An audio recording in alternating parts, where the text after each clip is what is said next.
Happy Homebrew Wednesday, everyone. It's Finney here from Finney's Homebrew Emporium, and with the NHC review, if I can say it. So it didn't really start well this year. The second boxes of beer I sent up got lost somehow. It was signed for, but never appeared in the tasting tray. So I was able to replace two of them, but three of them. So unfortunately, my grapefruit sculpin clone never got judged, and my enigmatic pale ale test batch never got judged, and my Dubel. So three really good beers, which is a shame because I would have hoped there would have been a medal in there somewhere. But what did get judged was my pineapple Berliner Weiss, which got a 28, so that was too short of a bronze medal. And their notes said that the pineapple overpowered sort of the rest of the beer. I mean, it's a shame you can't put the ABV because that was only 1.8%, so they were looking for probably a bit more complexity that probably would have been in any sort of 1.8% beer. Yeah, so that was a wee bit disappointing. The next one, going down the list, was our Wheat Bix Stout, which got a 29, so that was 1 point off a bronze. And I added that in the alternate grain category. And the notes said, whilst they got a bit of wheat character, it didn't add to the base beer.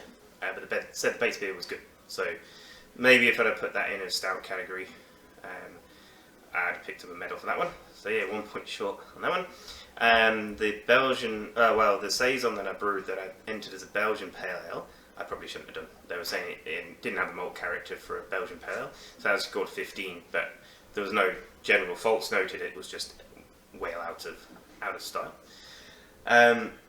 The wild fermented, my SJ Pour entry, my wild fermented pale ale, scored a 23, which is not bad for yeast that's come from the back garden. And it said it was lacking carbonation, so I'm not sure what happened there because most of the ones I've had after have been all right. So pass. Not sure where that was. Could have been bottle shock. That one, unfortunately, that was one of the ones that was missing from that box that got lost. So that only got into the fridges probably the day before. So I don't know, with being curried up there and moving around, it could have lost some of its carbonation to the headspace and just wasn't there in the actual beer, which is possible, I suppose. So those two, and then so that was 4. Yeah, and then my mead, my dry mead. So thanks to Canadian Sasquatch, I actually made mead. And that scored that got a silver. It scored 40 points, and got really good, really good marks. So that was my saving grace. I actually managed to get a medal after being so close with two others. And the other beer we entered, Laura's Weizenbock, scored 29 as well. So she was stoked. She was 1 point off a bronze for her first all grain beer. So that was really cool. For a while there, I was struggling along at being the worst beer maker in the house, but thankfully my last score that came in was my Wheat Bix one that equaled her 29. So sidestep that one because that could be embarrassing. So yeah, good results all around. The barrel beer that we did, the Old Brew, scored at 36, so it was 2 points off a silver. So that was interesting. I think they just said it was probably a bit acidic for style, which is probably correct. I think one of the guys said it'd be interesting if we'd have put it in as a Flanders, and because Flanders are historically a bit more acidic than Old Brews. Old Brews should be a wee bit softer. Yeah, so overall, yes, I'm happy in one respect. Like I was, there was the feedback I was getting, there wasn't any sort of fault, brewing faults. There was no dast or no acetaldehyde, none of those sort of issues. And I was all of my beers were in that good range. I just didn't have quite, enough to sort of nudge me over the line and get into the medal parts. I guess with the pineapple one, overpowering it. The wheat one didn't come through as well. The wild yeast was a complete wild card anyway, because it's fermenting your own pale ale from a yeast you've cultured from the back garden is pretty tricky. What was the other one I had? I mean, the meat came out Well, I mean, I was stoked for that. I was just sending it because I thought I got loads left and being allergic to, so I thought I might as well get rid of two. So that was pretty fun. What was the other beer I had in it? I've totally forgotten. I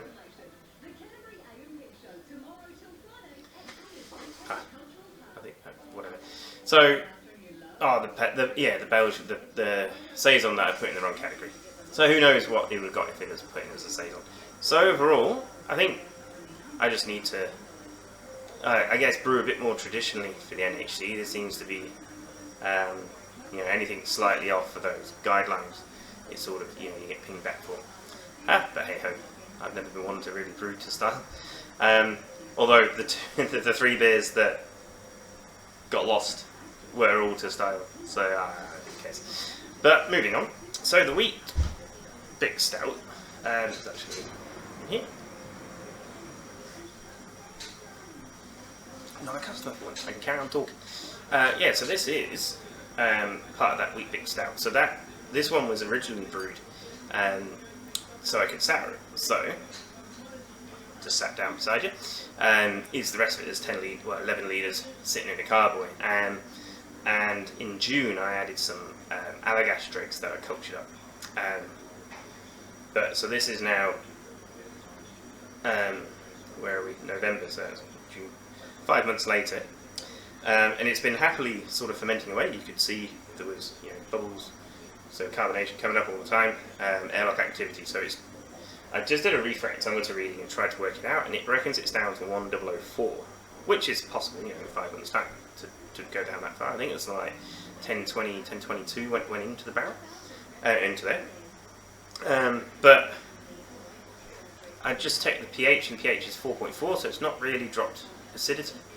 And so far there's no real Brett character coming through on the nose, so I'm a little bit unsure as to why. Because, the Allagash bottle that I used I thought was pretty good. So I'm not entirely sure what's going on there. So, I have a plan. This here is not an epic pale ale. It's actually a 100% amalgamation fermented pale ale. So amalgamation is a yeast blend from the yeast bay, and so doing primary ferments of it, it's great. You've always got it in a bottle, ready to use. So you decant off the bottle, drink the beer, and I'll sanitize the end and swirl and chuck it in. So I've got some more Brett in there. So hopefully, over the summer months where it just sits and sort of does there, hopefully that will then start to create some Brett character. Because at the moment that Allagash doesn't seem to be, and it could be I just didn't grow it up well enough, or it didn't, it still needs more time, or there just wasn't that much Brett in it. It was more of a lacto strain or pedio strain. I don't know, but it's certainly fermented out more. But I don't know. Yeah, I don't know what's going on there. So we'll add more Brett and try and get something else happening in there, which would be good. So I'll show you. Hang on. So it was up to hit this level earlier, so I've taken out this much to do the sampling. So I've got a bit of space, and I might even chuck some bourbon chunks in there as well, just to give it some bourbon character as well. So that's that going on. I've also got Pilsner in the fridge behind you, so I can do a little tour if you want while I'm talking to you. So this is our Pilsner. As you can see, it's still fermenting away, but Krausen's dropping. It's been probably 10 days now, so that's on its way. It's doing nicely. Over here we have this is a bitter that I brewed on the weekend. Don't be put off that it says Brett on there. I had one fermenter left, so it was that or nothing. We were doing a demonstration, so I sort of had to. In here, we've got a kit. We've got a blueberry cider from Mangrove Jacks.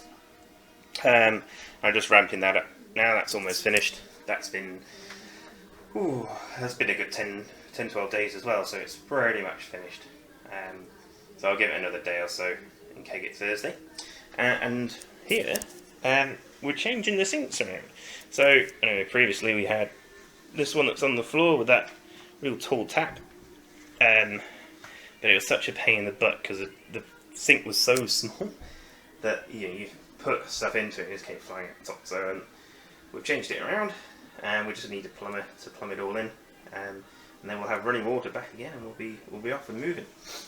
So what else has happened? Oh, and then I guess on Saturday night we launched our beer, Enigmatic, which is a pale ale, and it tastes great.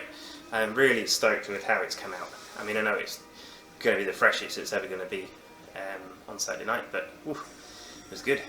I think I had really one too many than I should have had of it. But yeah, no, it's good. So we've got a good range now. We've got the 3 beers out, and just need to get selling it a wee bit more. But the other thing that happened Saturday was NHC, National Homebrew Comp, and I was out with Ollie, Sam and Paul, all customers from the shop who managed to get gold medals at the NHC, which is superb. So Paul Fraser got a gold for his smoked sour beer called Missing Digit. So well done, Paul. And Sam got one for his American Pale Ale, which was like a pale ale recipe with New Zealand hops. And then Ollie, and Sam also won Champion Ale, which was brilliant, especially for that category, because like any homebrew comp, I think pale ales is normally one of those that's overdone and loads of entries. So yeah, well done to him. That was stoked for that. That's a great result. And then yeah, Ollie Drake, he managed to take out the champion beer with his Flanders Red, which scored 48 out of 50. It's an awesome score. So part of the prize for that, he gets to rebrew, and it gets released commercially. So Halatau, who does that for them, luckily you already do sour beer, so they'll have a leg up on what to do and how to do it, and stuff. So the interesting scale up a 23 litre batch of Flanders Red to commercial size. So yeah, I can imagine he's well looking forward to doing that. So well done to everybody. And all those that medalled at the NHC. It is the the benchmark of your brewing. Is if you get good results at NHC, you're doing very well. So even if you get in those 20 scores, that good range, 21 to 28, 29, you're going well. So well done. All right, I think that's it for me this week. I'll see you next Wednesday. Any questions? Just comment and I'll answer anything I can.